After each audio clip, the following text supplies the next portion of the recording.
Yeah, good evening. We continue the our solve problems in irrigated agriculture. So we had some useful discussion in the earlier video, and we will continue that. Now let us go for what are the various sodic and alkaline salts in irrigated land. I think this we have completed here. We are now completing the salts in irrigated lands. Salinity problems are most extensive in irrigated and arid and semi-arid areas. So, what is happening in these irrigated areas? Here it is described. In every basin, prior to the introduction of irrigation, there exists a water balance between the rainfall on the one hand and the stream flow, groundwater level, and evaporation and transpiration on the other. So normally in a natural way, some rainfall occurs, goes as a runoff, something as a groundwater, evaporation occurs, everything is drained properly. And of course, if the more rainfall areas, maybe a little bit waterlogging in depressions and so on are there. But what will happen if suddenly intensive irrigation is being practiced there? So this balance is disturbed when large additional quantities of water are artificially spread on the land for agriculture. This is what irrigation do. So what we are doing through irrigation, we are simply blocking the river, diverting the huge quantities of water and then spreading over the natural land, which otherwise was hydrologically balanced, particularly salt balance was very much in tune with the natural occurrences. But what happens? Suddenly we are diverting huge quantities of water for the agriculture. An important new contribution to groundwater is introduced in the form of seepage from irrigation channels. The irrigation channels, lots of seepage occurs that will go and join the groundwater. Then from irrigation water added over and above the quantities actually utilized for meeting the evapotranspiration needs of crops. So, according to World Bank study, more than 40% of the applied water in the irrigation is not being utilized by the plants. It is almost either go as a deep percolation or evaporation. So, therefore, transpirational needs are minimal and your pouring of water is more. So, naturally, all that water, at least part of it, goes and joins the groundwater. And of course, in addition, you are making so many obstructions in the natural drainage. The moment you are making irrigation means so many structures, meaning, add some kind of controlling structures. So all these things will contribute to the development in that area, and it adds more to the groundwater recharge. So ultimately what is happening? This new addition to the groundwater will raise the subsoil water level or may form as a perched water table. If the entire aquifer system right from soil to aquifer it is connected, of course it joins the aquifer, no problem. But many of these areas, if there is some kind of clay layer in between, then what will happen? A perched water table goes on, builds up. Even natural waters, even arid areas, particularly in hard rock areas also, immediately these fractures gets filled up and water table comes up. So like that, the water table builds up. Studies have shown that once the water table is within 1 or 2 meters of the soil surface, it can contribute significantly to the evaporation from the soil surface and therefore to the root zone salinization. So when the water table goes on increasing in these irrigated areas and then comes to a level of just 1 or 2 meters just below the surface, then what will happen? Evaporation occurs both from the top as well as from the root zone, that is from subsoil. So what will happen if the water gets evaporated? Salts remains in the soil. That's what will happen. Salinization occurs. Most of these irrigated lands will occur salinization only this kind of process. As the water table builds up, and then this water table is simply evaporated by these arid and semi-arid regions, and the salts remain in the soil. So salinization problems can be more severe when the salinity of the groundwater is high. Again, over and above, suppose you are adding or you are irrigating this with groundwater, what will happen? I mean, naturally groundwater is having more salts, as earlier we have discussed that, and it will add much more salts to the soil, as usually the case with arid regions. In arid regions also groundwater contains somewhat high salinity. So then this is how the irrigated land salts accumulation is done. Now, what is saline and alkaline soils? In fact, alkali soils also called sodic soils. This sodic is recently, earlier in world, it is alkali soils only. Okay, soils containing a large proportion of sodium. This is very important. Soils containing large proportion of sodium with carbonate as the predominant anion, so like sodium carbonate, are termed alkali or sodic, sodic soils. What is that? Soils containing a large proportion of sodium with carbonate as the predominant anion are termed alkali or sodic soils. Those with chloride or sulfate as the predominant anion are saline soils. But the saline soils also contain appreciable quantities of chlorides and sulfates of calcium. In both the cases, the culprit is sodium. So, we will discuss that. Normally, all these clay soils, they have a charge deficit, that is called negative, and this negative will attract the positive, this cation. This is also cation exchange we will discuss that later on. So whatever it is, so this is the difference between saline and alkali soils. Normally by physical examination you can find saline soils are simply whitish in nature. You might have observed some white patches in your lands.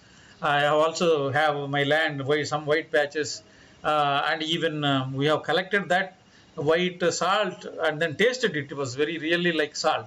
And these are called, the white patches is called saline lands. Whereas yellowish patches, particularly during this lowland areas where this water is continuously flowing, because this is the water simply wash out the uplands and deposits this sodium carbonate at the low-lying areas. Usually these washermen earlier, when there was no surf or the soap, all these things they used to for cloths cleaning, they used to have this that mixture, and then that they collect from the natural soil, that alkali soil on the top, that is a sodium color, yellowish. They collect that and then they heat with some water, and the cloths become, it acts like a detergent, So that's how you can practically observe in the field. But chemically, this is the thing. I repeat again, soil containing a large proportion of sodium with carbonate as a predominant anion are termed as alkali or sodic soils. While those with chloride or sulfate as predominant anion are saline soils. In both the cases, sodium is a culprit. So ordinarily, either type of sodium saturated soil, basically it is a saturation of soil with sodium. How it occurs, we will see later on. Will support little or no plant growth. See, this is the thing. Ultimately, this is the damage. What is the damage? It supports little or no plant growth. In fact, I have seen practically all the land which is affected with this salinity or alkalinity, patches in a land, no plant growth at all. So this is the thing. But saline soils also contain appreciable quantities of chlorides and sulfates of calcium and magnesium. This is in addition to the above one. These are the things. Anyway, now sodium reacts with soil to reduce its permeability. What is happening actually here? Sodium containing soils will completely a loss of permeability within them. That means there is no movement of water. So how can the plant will extract water from it, or the soil gets drainaged? So this is the thing. Therefore, what is happening? Therefore, irrigating water should contain less sodium. Suppose we are pouring more surface water or any other water, groundwater, which is containing sodium extra, then that will be much more dangerous, which is mostly found in groundwater. Normally, groundwater will have more, these salts. So, So all this process is governed by this cation exchange. Is the most important process which governs the accumulation of excessive sodium during irrigation with saline water.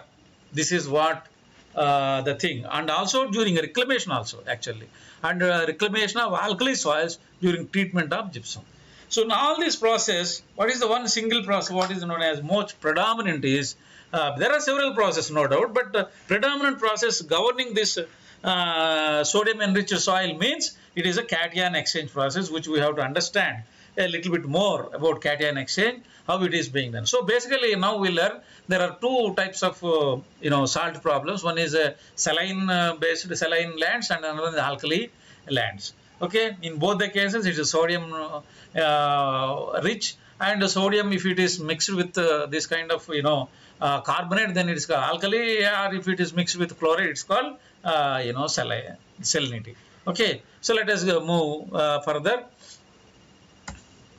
Cation exchange capacity. This is how we try to understand slowly. The finest fractions of the soil particles, normally this clay dominated soils, even this salinization and waterlogging mostly occurs with the clay dominated soils only. Okay, you have a certain charge deficit. That is what is that means? It is a negatively charged. So clay vesicles are negatively charged when the soil is enriched with clay.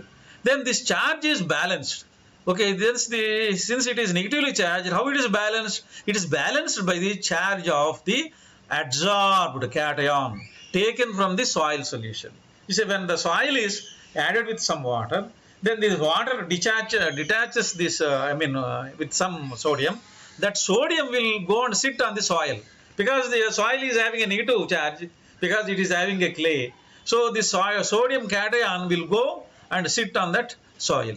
These adsorbed ions on the clay phase are replaceable.